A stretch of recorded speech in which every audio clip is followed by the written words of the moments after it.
Good evening. I'm Patience Rohde, the chair of the Outreach Committee of the Washington Coalition for Open Government.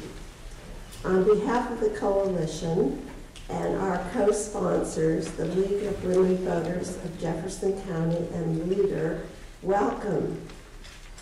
The Washington Coalition for Open Government is a nonprofit, nonpartisan organization dedicated to ensuring the public's right to know what its government is doing and to educating public officials on their duties under our state's open government laws. Coalition President Toby Nixon will explain more about the coalition's activities in his presentation. I want to thank Scott Wilson of the Leader for his help in arranging the venue and for securing the audio equipment. Yeah.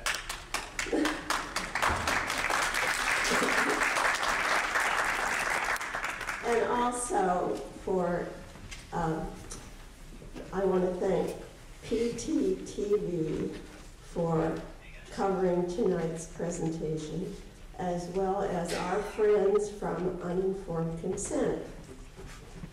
Thank you very much.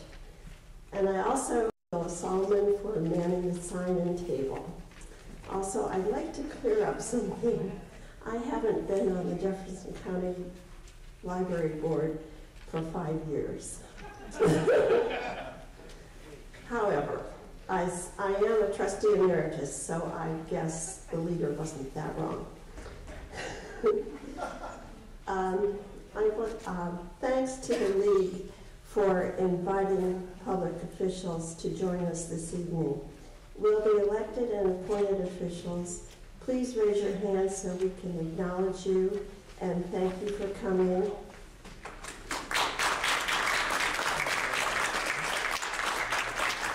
And thank you for your service.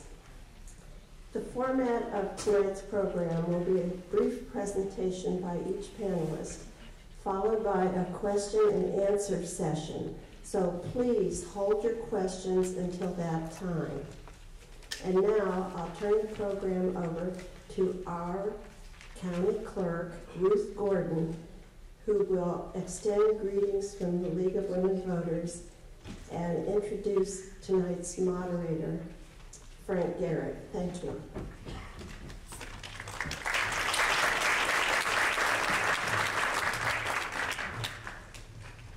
Thank you, Patience. And I want to thank you all for being here tonight, particularly to the electeds, whom I think I invited most of you, and I'm glad that you came.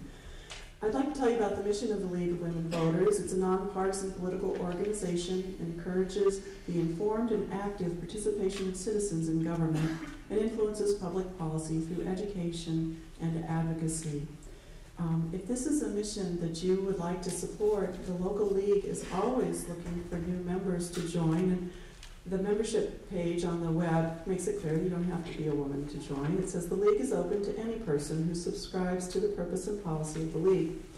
There's a leaflet on the desk table as you leave. If you'd like to join us, we'd love to have you.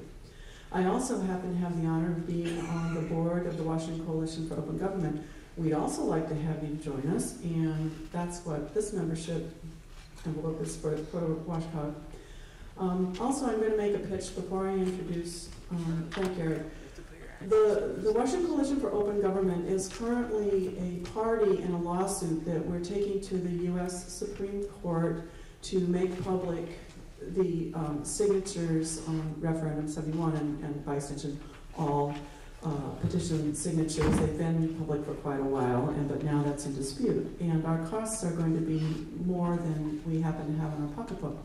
So if anybody would like to make a donation to WashCog to help make that lawsuit happen, we'd be happy to hear from you, and you can certainly call me anytime.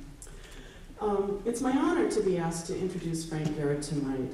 As you probably know, because he's a local legend here, Frank's a retired newspaper publisher and served in journalism for a long and distinguished career, during which time he received many awards. He's currently on the Sunshine Committee and is a founding member of the board and the first executive director of the Washington Coalition for Open Government. In 2007, Frank received the very first James Anderson Award, which is an award that WashCog gives to one of its own members for exceptional and distinguished service in the cause of opening up government so that the people have access to the knowledge that we need to be informed and active citizens.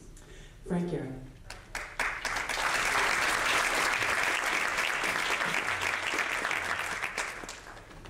I'm glad we all found a homeless shelter tonight. We can all come in from the cold.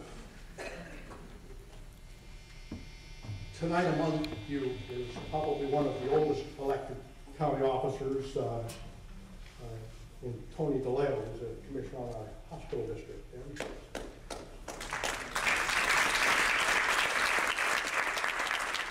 I guess we all voted for you, Tony. And among us is also one of the newest, Jennifer James Wilson, who was elected to the Port Townsend School Board this fall.